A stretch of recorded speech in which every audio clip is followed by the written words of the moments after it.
Looking for how to deactivate your account without waiting a week? If so, you are in the right place. Make sure you watch the video till the end.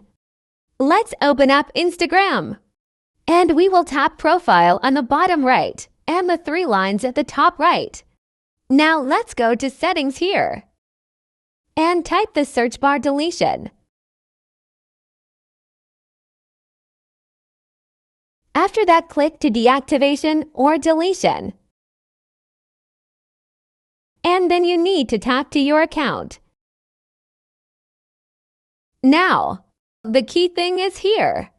If you already deactivated your account in the last week, Instagram will not let you to deactivate your account again before a week.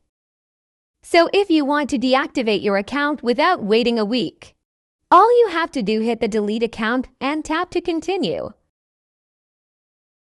After that, choose any option and tap to continue again.